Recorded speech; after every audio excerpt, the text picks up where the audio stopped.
Hello again, everybody, and welcome back to another edition of Griz Tracks. I'm AJ Mazzolini, beat writer for the Mazzolian.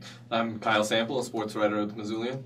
The Griz begin a stretch of a lot of games on the road with only a couple weeks left in the season, heading to Portland State for this week. A game on Saturday, Halloween, 3 p.m. kickoff Montana time. Before we get into that, the Griz had an excellent game, maybe their best all-around game since August last week with North Dakota in town. Offensively, defensively, everything was working. Yeah, and offensively, I didn't think it was that big of a surprise because UND's secondary had struggled against similar offenses, and Montana really took advantage of it.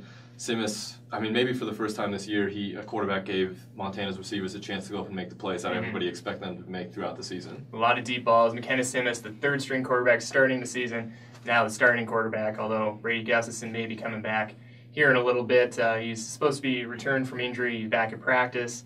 Stitt says Simis is going to be the guy at least for one more week, and it's hard to blame him after somebody goes out and throws 6 touchdowns. All of a sudden he's in the same category with Dave Dickinson, Brian Ayotte, and Jordan Johnson. Yeah, and if he has another good game this week against maybe the most difficult secondary in the conference, it's going to be a really difficult decision for Stitt, and maybe you stay with him. And Stitt said, like you pointed out, you stay with the guy with a hot hand. And the hand is very hot. He had 2 touchdowns apiece to Jamal Jones and Ellis Henderson, and 1 to Ben Roberts as well. All 3 of those guys now with 5 on the year. So it's just difficult for defenses to try and single in on one guy here when all of them can do it.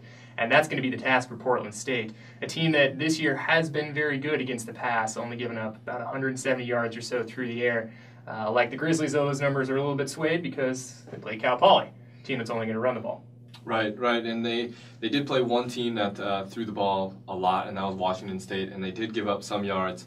289 and 2 touchdowns, but they did beat Washington State. So it'll be interesting to see if Montana can exploit them the same way the Cougars did. That's the first of 2 victories over FBS teams for Portland State this year, which is unheard of territory really for the FCS. They beat Washington State to open the season, and then they beat a team, North Texas, which really not all the way an FBS team, but still technically bowl subdivision, knocked just the snot out of them, 66-7, I believe it was, a new record for margin of victory for an FCS team. So that is amazing, first off. But a different opponent, a much different defense. I think the Griz probably have a better defense than North Texas. So they'll give them some interesting looks, sacking the quarterback a lot, and pretty strong up front, really. Right, and Montana has experience against this offense. This is the same offense. I'm pretty certain that Portland State has run in the past. Their new head coach has been their offensive coordinator. Right. There's some new pieces there, but it pretty much is the same thing that they've run in the past. Yeah, and they have a lot of balance, really. They can throw the ball, but they don't really have to rely on that. New running back, David Jones, has been their big guy this year, and he's actually a converted quarterback who then did a little bit of receiver and kind of both ways, and then all of a sudden they decided to put him at running back this year.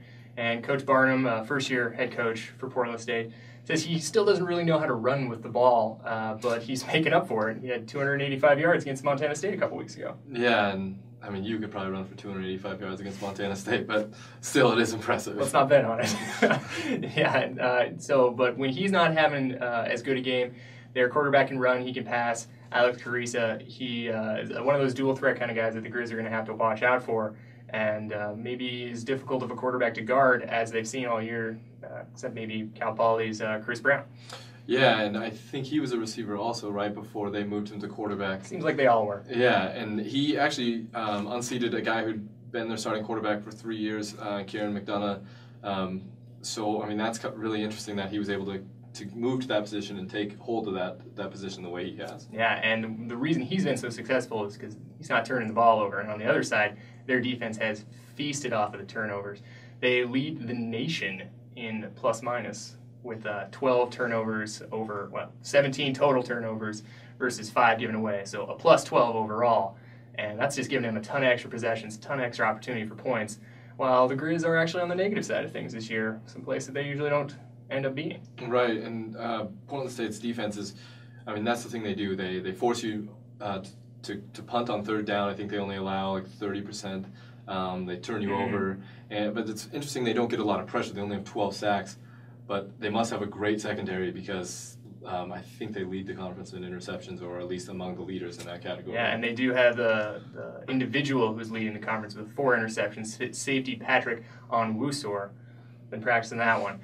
He's got 4 back there. He's a transfer and has had a tremendous season so far. Big guy. He's got more size than even a couple of the Griz linebackers, I think. So he's physical, and they play physical back there. So it'll be really fun to see them match up with some of the Montana wide receivers and see who wins that battle.